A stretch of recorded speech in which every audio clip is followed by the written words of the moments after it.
quand des personnes, des potes à moi me disent non mais là ça va pas du tout, j'ai envie de les épauler et de leur dire mais si, en fait ça va aller parce que c'est toi qui décides si ça va ou pas, c'est ton choix. Le positif m'a sauvé la vie. Concrètement, je pense que si j'avais pas réussi à tirer le positif de ce qui m'était arrivé, j'en serais pas là aujourd'hui. Je serais pas en train de faire cette interview et je serais encore moins sur les réseaux sociaux. Et c'est ce que j'ai envie tout simplement de partager aujourd'hui à travers mes réseaux sociaux. Pour moi, personnellement, il n'y a pas eu de virage de pensée positive. À partir du moment où je me suis mise sur les réseaux sociaux, j'ai eu envie de transmettre des valeurs qui étaient positives pour montrer tout simplement que tout le monde pouvait s'en sortir, que tout le monde pouvait relever la tête. Il n'y a pas eu vraiment de virage, mais c'est vrai que j'ai accentué et j'accentue de plus en plus cette pensée positive pour motiver les troupes.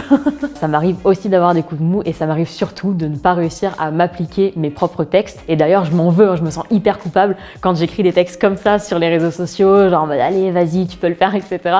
Et que j'ai moi-même du mal à m'en sortir et que je me retrouve genre au fond du trou pour rien du tout parce que en fait, on n'est pas surhumain et c'est ce que j'expliquais. C'est pas parce qu'on est créateur de contenu qu'on est parfait, que tout va bien, que tout est toujours beau, toujours rose. Et je pense qu'il faut juste arrêter de se blâmer et savoir s'écouter.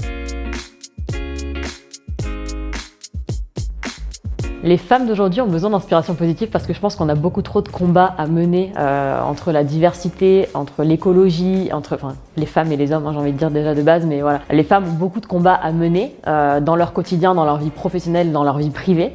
Et je pense que la pensée positive les accompagne beaucoup dans tous ces combats. La féminité positive, pour moi, c'est être en accord avec soi, en accord avec ses valeurs, en accord avec ses convictions. Voilà. Pour moi, en fait, être forte, c'est pas un lien étroit avec la pensée positive. On peut avoir des coups de mou et pour autant être tout le temps positive. Une femme peut être forte, mais elle a le droit aussi. Il faut arrêter de croire qu'une femme, c'est une warrior. Une femme a le droit d'avoir ses coups de mou et je pense qu'il faudra arrêter de se mettre la pression avec tout ça.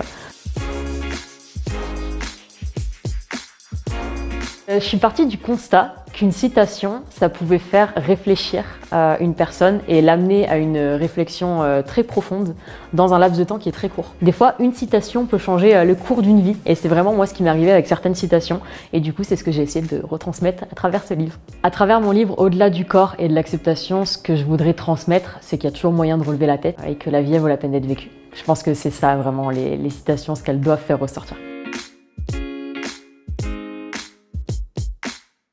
Quand je rencontrais des gens un petit peu négatifs, j'avoue en fait, même encore aujourd'hui quand ça m'arrive, ça me fait mal au cœur. Moi je suis comme ça, j'aime énormément donner aux autres et j'aimerais pouvoir leur donner juste un petit quart de ce que moi la vie m'a appris et de ce côté positif que j'arrive à voir pour qu'ils le voient aussi. Et c'est vrai que souvent quand des personnes, des potes à moi me disent non mais là ça va pas du tout, j'ai envie de les épauler et de leur dire mais si, en fait ça va aller parce que c'est toi qui décides si ça va ou pas, c'est ton choix. Mon mantra c'est n'attends pas que la tempête passe, danse sous la pluie.